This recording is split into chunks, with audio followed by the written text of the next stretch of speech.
bu avvali mani mulkim kooperatsiya mulki. Bu kooperatsiya mulki Angliyadan o'rnak qilib olgan biz Soyuz vaqtida 70-yillarda mablag' qo'yganman. 43 yil oldin o'sha necha bor aytyapman, bir vagon gurgut pulini qo'yganman. Vystupitelni biznes qilib shu ko'payib yotibdi. Yiliga qo'shiladi, ko'payib turib shu nimagacha bordiki, hozir mana men hozir xo'jalik sudini qarori bilan menga tegishli 2258 metr kvadrat joy menga tegishli. Bu Qo'qon shahar Kappon bozoridagi nimada? Bozorning ichida mehmonxona 100 o'rinlik. Buni investor tariqasida qo'yganman o'rta prezidentni.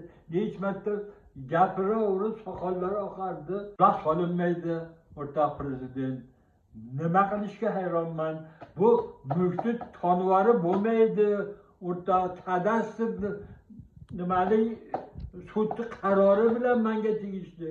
Xo'jalik sudining qarori 22-may 2008-yil fuqarolik sudining qarori. Uni ijro varaqalari bilan bu menga tegishli joy. Buni hech kim olib qo'ya olmaydi. O'rtoq prezident, siz bor joyda, siz prezident bo'lgan joyda olib qo'ya olmasa kerak. Bu shunchalik xarob bo'ldik biz. O'rtoq prezident, investor shunchalik xarob bo'ldi. Mana 2258 metr kvadrat kadastrli joy menga tegishli. Uni joyini buzib, haliyam meni nomimda ekan bu. Bozorning ichidagi joy nimaga o'tib ketgan, pulini to'laganmi yo'qmi bilmayman. Buni nimaga berilmaydi menga? Maddohlaringiz meni joyimga qarab qoldimi? Bu mana da'vo ariza bor sizda bilan. Nimada? Mana bu Qo'qon shahar nimasiga da'vo qilganman men.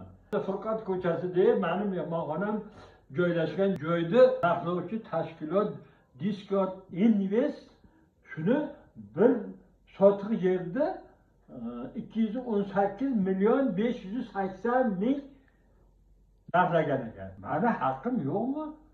400 ming dollarlik nimalar yo'qmi?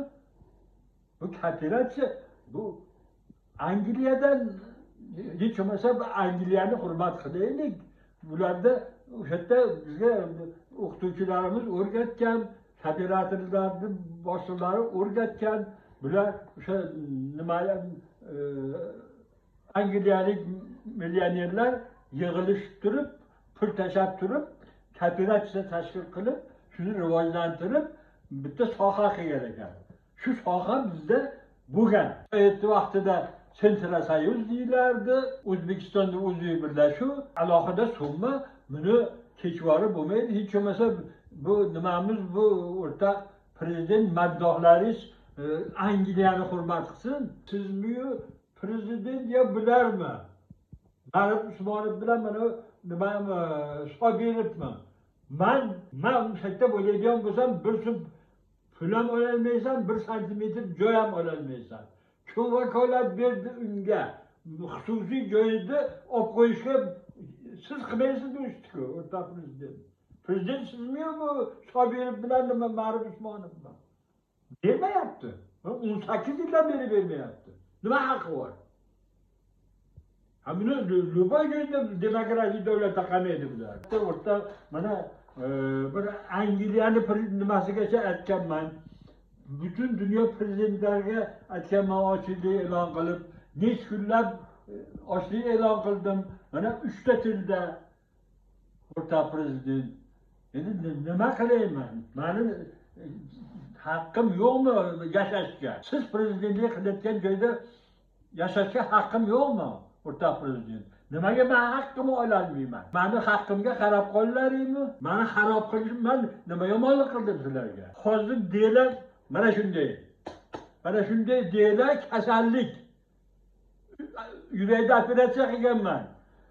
3 ta stet qo'ydirganman. Yurolmayapman. Ben ahırı o'tirgan joyimda oshak e'lon qildim. Parvo qilinmayapti. Bizlar qasamimiz bor-ku, o'rtoq prezident. Nimasini, haq huquqini himoya qilaman degan. O'rtoq prezident. Nima qilayman? Ayting. Ben chiqib ketgani qo'ymasa bu nimalaringiz prezident sizmi-yu, mana Sobirov bu, mana nimami? Marhum Usmonovmi? O'rtoq prezident. Hech bo'lmasa sizni hurmat qilsin bular. Hurmat qilishni o'rgatib qo'ying bularga.